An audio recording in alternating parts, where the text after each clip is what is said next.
अब संस्कृत दर्शिका के ही जो भोजस्योदार्यम पाठ है उसका 2 श्लोक इस वीडियो में है, अंतिम 2 श्लोक इस वीडियो में है और मैं इसका अनुवाद या व्याख्या बताने जा रहा हूँ। आप लोग ध्यान से स्क्रीन पर देखें।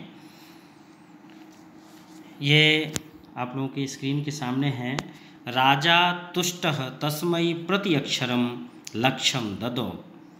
राजा संतुष्ट हो करके तस्मै, यानी इसके पहले जो श्लोक था जिसमें वो एक ब्राह्मण उनसे कहता है और उस पर प्रसन्न हो करके राजा भोज उसको 1 लाख रुपए प्रति अक्षर पर देते हैं। तो उसी के विषय में है कि राजा तुष्टः तस्मै प्रति अक्षरम लक्ष्यम ददौ। प्रति अक्षरम इसलिए मेरा प्रत्यक्षरम, प्रति धन अक्षरम, यानी प्रति अक्षर पर 1-1 अक्षर पर 1-1 लाख रुपए देते हैं। अन्यदा राजा सम धन उपस्थिताम सीताम प्राह। अन्य दिन राजा सम उपस्थिताम सीताम प्राह, सीता के समीप उपस्थित होकर के कहते हैं कि देवी प्रभातम वर्णय इति, कि हे देवी प्रभात का वर्णन करो। सीता प्राह, सीता कहती हैं कि विरल विरला स्थूल तारा, स्क्रीन पर आप लोग देखेंगे, विरल विरला स्थूल तारा कलाविव सज्जना मन इव मुने सर्वत्रैव प्रसन्नम भूनभ्भः अपसरित चा ध्वांतम चित्ता सतात्म इव दुर्जनः ब्रजति चा निशा क्षिप्रम लक्ष्मीर अनुद्यमामिव। इस प्रकार से ये श्लोक है और इसमें है कि जैसे विरल विरला का मतलब बहुत ही कम, बिल्कुल कम क्या रह गए हैं, स्थूल तारा। स्थूल का मतलब बड़े, स्थूल और सूक्ष्म, स्थूल का विलोम है सूक्ष्म, तो स्थूल का मतलब बड़ा। तो बड़े बड़े तारे विरला बहुत ही विरल हो गए हैं, बहुत ही कम रह गए हैं। कलाविव सज्जना, किस प्रकार से कम हो गए हैं, जिस प्रकार से इस कलयुग में सज्जन लोग, जिस प्रकार से कलयुग में सज्जन लोगों की कमी हो गई है, बिल्कुल वैसे ही प्रातःकालीन इस समय में जो बड़े तारे हैं वो बिल्कुल विरल हो गए हैं, कम हो गए हैं। और आगे है कि मन इव मुनेः सर्वत्रैव प्रसन्नम भूनभ्भः। सारा आकाश मुनि के सदृश, मन इव मुनेः सर्वत्रैव प्रसन्नम भूनभ्भः। सारा आकाश मुनि के सदृश प्रसन्न या निर्मल हो गया है। प्रसन्नम भूनभ्भः, प्रसन्न हो गया है आकाश पूरा।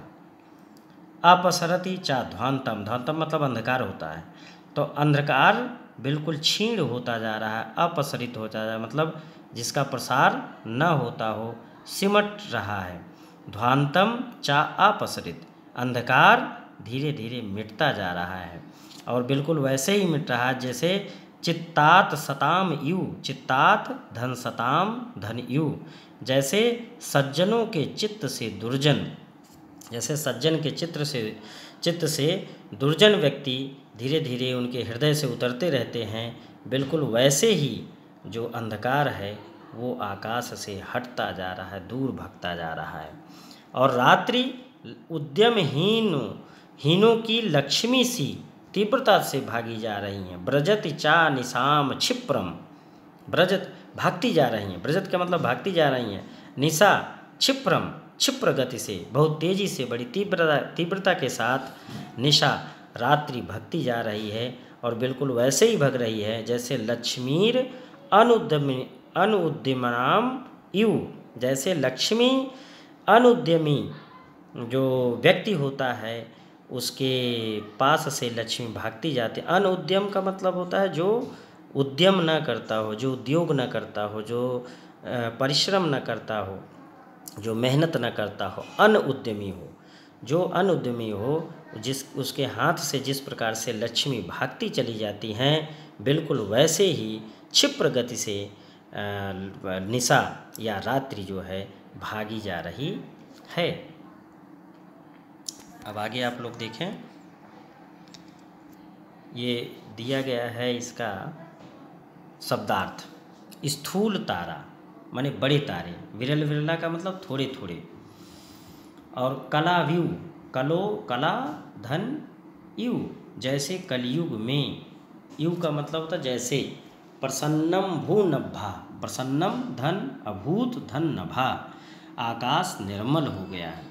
ध्वांतम अंधकार, चित्तात सताम यु, चित्तात धन सताम धन यु, चित्तात का मतलब चित्त, सताम का मतलब सज्जन लोग, यु का मतलब जैसे, जैसे सज्जनों के चित्त से लक्ष्मी धन अनुद्यमनाम धन यु, यानी उद्यम रहित या आलसी या पुरुषार्थहीन लोगों की संपदा के समान।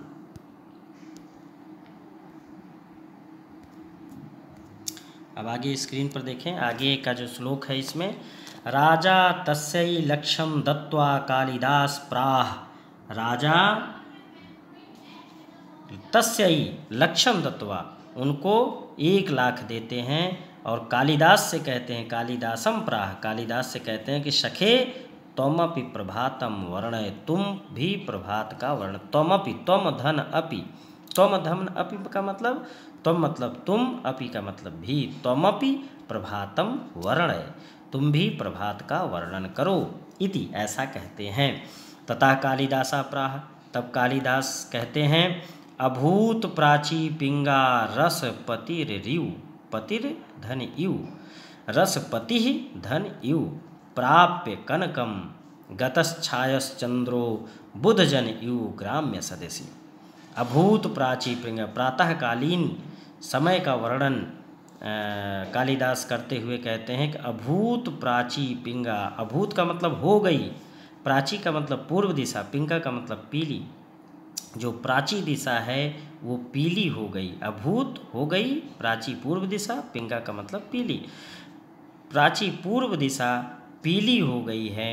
रसपति धन यु, रसपति धन यु का मतलब पारे के सदृश, रसपति का मतलब होता पारा, रसपतिर धन यु, प्राप्यम कनकम, कनक को प्राप्त करके, सोने को प्राप्त करके। तो सोने का मतलब तात्पर्य क्या हुआ कि प्रातःकालीन किरणें चूँकि सुनहली रंग की होती हैं, इसलिए वो सुनहरे रंग को पा करके पारे के सदृश से जो प्राची दिशा है, पूर्व दिशा है, वो पीली हो गई है।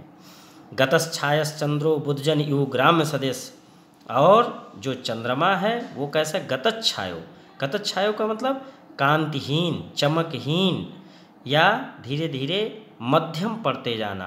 तो चंद्रमा कांतिहीन होता जा रहा है, कैसे, जैसे बुधजन यु ग्राम्य सदिश, जैसे बुद्धिमान व्यक्ति, जो बुद्धिमान व्यक्ति होता है वो गंवारों के बीच पड़ जाता है या अज्ञानियों की सभा में होता है, तो जैसे वो हो जाता है उसकी स्थिति, बिल्कुल वही स्थिति आज प्रातःकालीन इस प्रातः में चंद्रमा की हो रही है।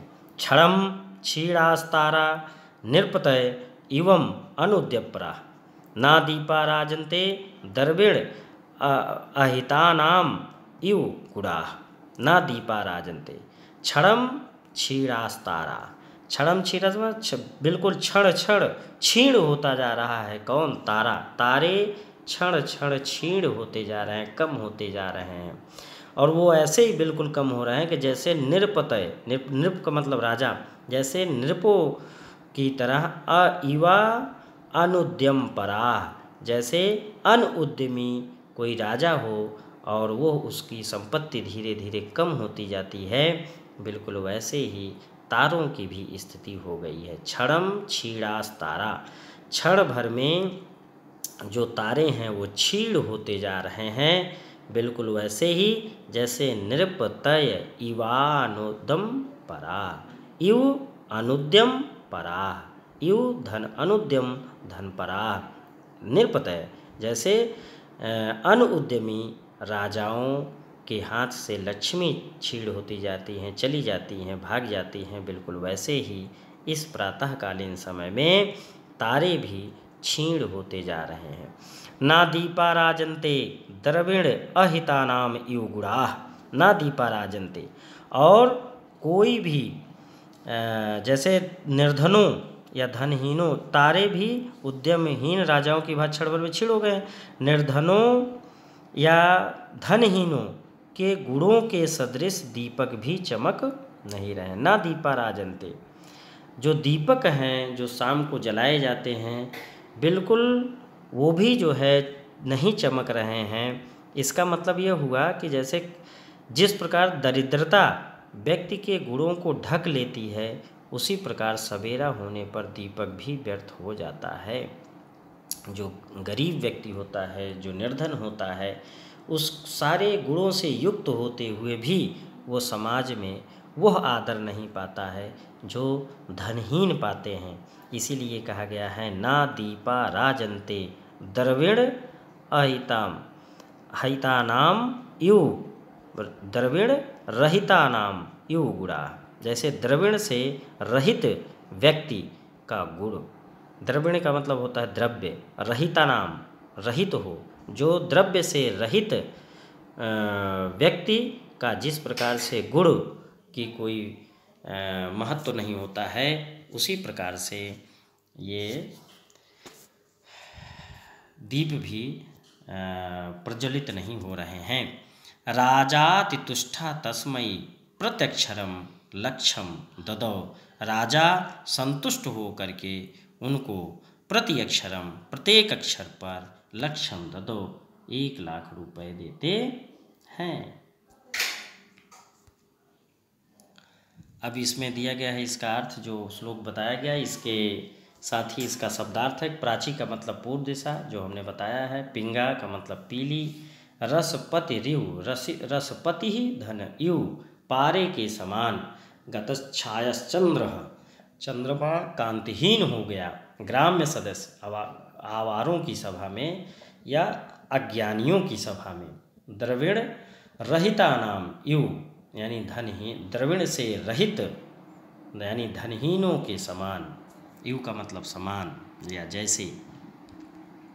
इस प्रकार से भोजस्योदार्यम पाठ समाप्त होता है। ये 2 खंडों में है। प्रथम वीडियो में 2 श्लोक था और दूसरे ये वीडियो में 2 श्लोक है। आप दोनों वीडियो को देख करके और भोजस्योदार्यम इस पाठ का अध्ययन एक